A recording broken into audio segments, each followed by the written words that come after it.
Peace and blessings and keep up the lessons. You know who this is. It's your brother Talib from the Brother Talib Show. I got a little bit on this Saudi thing I just wanted to touch base on. Let's get in. You ready? Let's get it.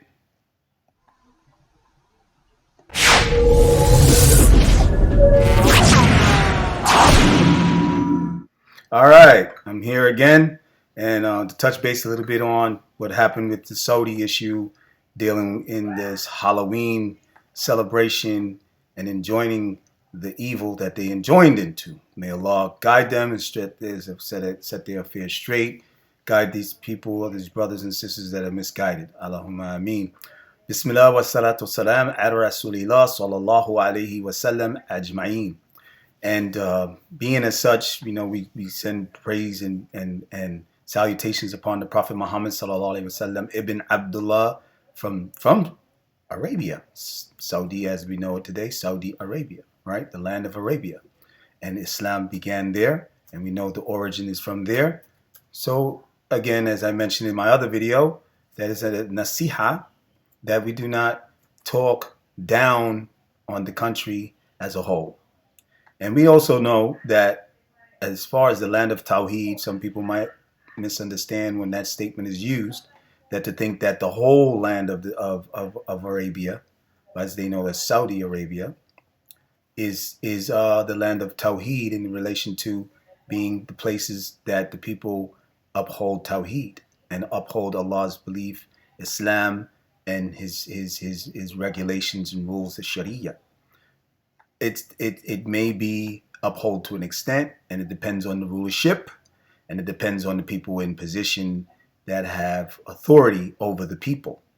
So we know in relation to these happenings, as what we're going to see real quick, and I'm going to let you view it and listen to what this brother mentioned and spoke on. And everybody has a different point of view. Your brother Talib has a point of view, and I try to cling to the Quran and the Sunnah and take from the ulema and the likes of this. So basically, I'm going to come out of one of the great books of one of the major scholars of tafsir, Ibn Kathir. You know, may Allah have mercy on him, rahimahullah, and his book, The Signs Before the Day of Judgment. But first, before that, I'll let you listen to the video, and you can get the gist of those of you who haven't seen.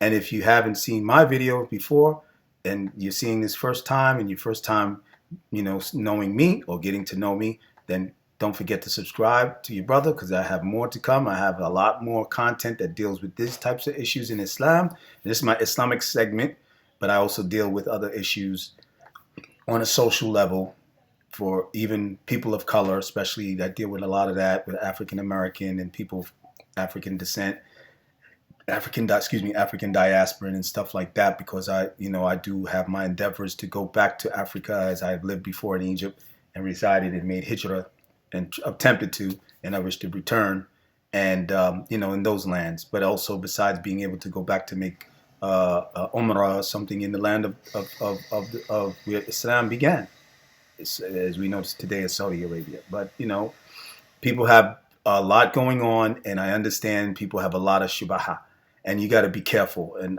not allow the shaitan to bring more shubahat on you because of that which you see in social media and you see what's transpired. So let's watch it so you can get an understanding that this is something that's just happening to give us some signs and adding an addition to what's to come, and know that. Okay, so listen.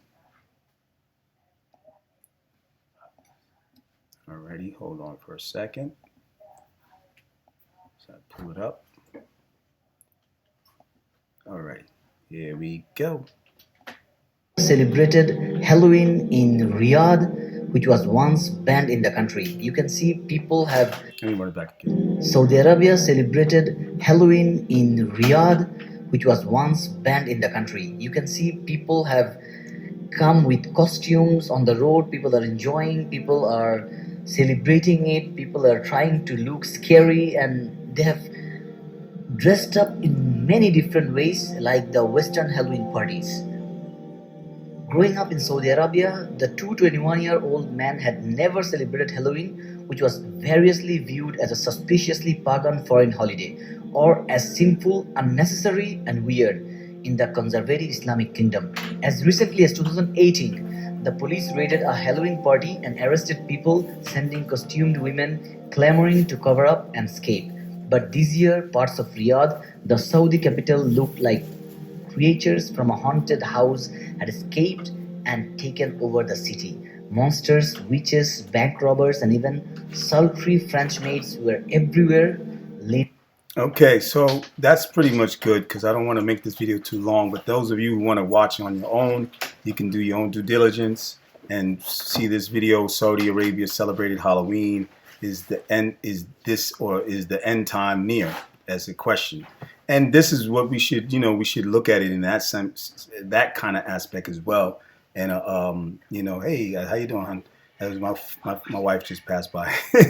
So, but anyway, we have to look at it in point of views that from Quran and Sunnah. We got to look at it in point of views, or we should look at it in point of views, because I can't force you to look at how you want to look at it and how what's in your heart, but to look at it in the point of views of what Allah says and His Messenger, and what the ulema, the scholars, speak on. Now, I'm sure there's going to be some scholars who speak on this issue and these things that have transpired, as well as other things in the past, what has been happening there in the land of Saudi Arabia and the likes of these things, right? So we got to make sure that we're clear on what's correct and what's with evidence and proofs and evidences.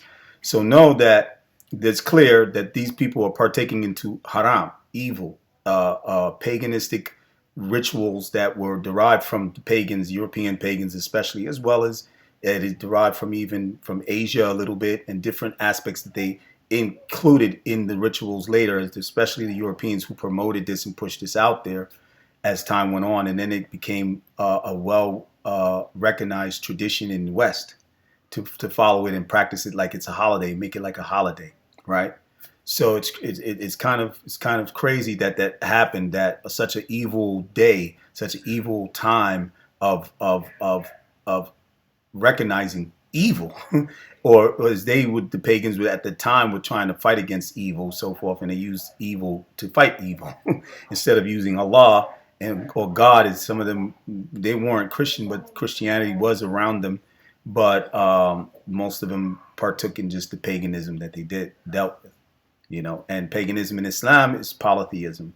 Paganism in Islam is disbelief, so we know that. And so, as we know from the hadiths that are mentioned about those who partake, is a very famous hadith. Those who partake, can't remember, but I know, paraphrasing, those who partake in the acts of the disbelievers and act like them and so forth are of them, or are like them. You know what I mean? So the ulama break that down, if I remember, in classes and such, and they broke down that this was bad, and that the people who've done this, it depends on their intent. It depends on where their mind was. It depends on what they were really doing with clarity and consciousness in their mind and in their heart. Okay? And just like when it comes to apostation, that there's levels and there's positions and what or requirements that qualify a person who apostated from Islam. So we can't just jump on it and say anything, just generalize and go out there and make any rulings on people, especially us who are laymen. We should be looking to the ulema, the people who have knowledge, clear knowledge, and how to come to deal with these issues and bring proof and evidences and extract them from Quran and Sunnah the appropriate way. So what I wanted to get into real quick, what it's saying from the Prophet Sallallahu Alaihi Wasallam. And this is in this book, like I said, as you can see, Judgment, The Signs Before the Day of Judgment by Ibn Kathir, Rahimullah. So I will read a little bit. And it says, Ali ibn Abi Talib said to the Prophet ﷺ, said Abi Talib, he said that the Prophet ﷺ said, if my ummah bears 15 traits, tribulation will befall it.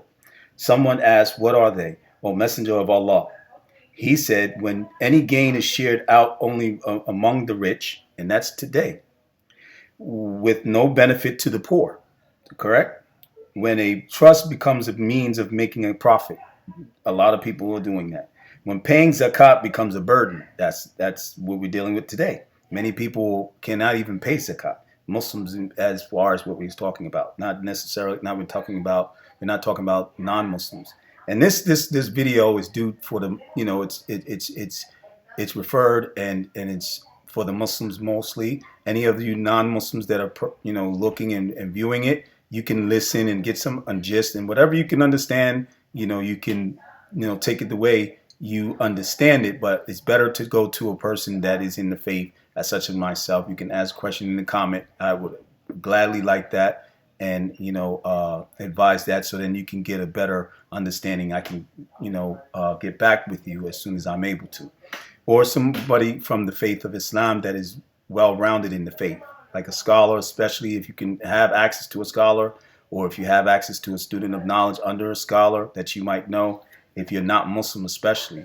But not to just take it on your own or go Google it and stuff like this, because there's a lot of scammy stuff going on, as well as with the beliefs, as well as with other things, financial and other areas. So many people try to scam you out and misguide you and give you falsehood. You know what I'm saying? So again, when it says, he said, when any gain is shared out I spoke that, zakat becomes a burden when a man obeys his wife and disobeys his mother, and treats his friend kindly while shunning his father. Like dudes in the street, gang banging and stuff. They're going to gang bang, but they treat their father with disrespect. They want to even fight their father. You understand? Or their mother, and talk disrespect to their mother. You know what I'm saying? But they treat their boys, they treat their clique, they treat the people they with, who they gang banging with, the set. They treat them like family, right? That's what we're dealing with. And that's just that. I'm not even talking about like in just regular life, people going out there and partaking. You got rich people too, scholar, and they're not street type of people in there, and they're going and enjoining into taking friendships with people who are into drug use in college. But then their parents, they come home and then they give their father and their mother a whole lot of problems, right? So this is what we deal with today, and this is one of the signs. This is what gives a proof that one of the traits of what's going on with the tribulations. We'll continue and I'll finish. When voices are raised in the mosque, when the leader of a people is the worst of them, and that's what we see in Saudi, what has happened. So that's a proof right there. The Sheikh Ibn Kathir brought this, and this is from the Prophet. He's taking this from the Prophet's hadiths. You understand? And also there is in this book, there's proofs, evidences from the Quran. When people treat a man with respect because they fear some evil he may do to them. Okay? So he fears a person who is going to harm them, and that's where they give him respect. See, and that's today. That's big time today. When female singers and musical instruments become popular. When the last ones of this ummah curse, and that's, we know about that, music and everything is very popular. You can't go nowhere almost and not hear it, right? And this is one of the traits. These are the signs. When the last ones of this ummah curse the first ones, and that's been going on. They talk against the Salaf. There's people today that talk against the Salaf. They don't even talk for raising them up and following them. And their actions show proof we're not following the Salaf. We're not following the companions of the Prophet Sallallahu Alaihi Wasallam. We're not following Allah's messenger, the Sunnah. They talk against the Sunnah. Oh, you Sunni. That's why you do this and do that. This is crazy. So this is mentioned, and I can go on. Okay, what else? And it says, then let them expect a red wind and the earth to swallow them, or to be transformed into animals. Tarmirihi. This is in Hadith. Okay, so the Sheikh brought that, and in this book you can find a lot more. You can read a lot more. We can get into a lot more, but I don't have much time. I got to go to work soon. My wife just came in. Just want to greet her real quick so I can see her before I go. Got to do that. And I appreciate you guys watching and looking and listening and hopefully cueing in with this brain of yours. I can't get into the heart. That's for Allah to do. At least I can get into your ears, the senses of these ears, and get into your mind, and you can see me, and hopefully you see that I'm sincere, and Allah knows best. And I'm trying to be there to give you some guidance and to let you know, as Muslims, brothers and sisters, and even if you're not Muslim, to know that the things that we're seeing are just signs from Allah, signs from God, that we are getting closer to the Day of Judgment. And in the Quran, if you don't know, as non-Muslim, that the Quran is the last revelation. and it's prepared, and the Prophet has prepared with his hadiths and his talks that we're going to meet the day of Yom Qiyamah real soon. He was saying this then, and these hadiths and these signs, he was saying this then. That was 1400 years ago. And we're living now, seeing the signs partaking into every form of things of life that we're dealing with. Even when it comes to famine and food, when it comes to water, drought, when it comes to the harsh weathers and the major weathers of calamity striking the earth, striking places, and all these different things, killing of people that there is no more value in life or death, right? So many different I can get into. But we should see that this, not only that we see from the Muslims as far as what we should know, that Saudi's doing this and this is an atrocious act, it's evil and so forth and whatever. May Allah judge them correctly and guide them right.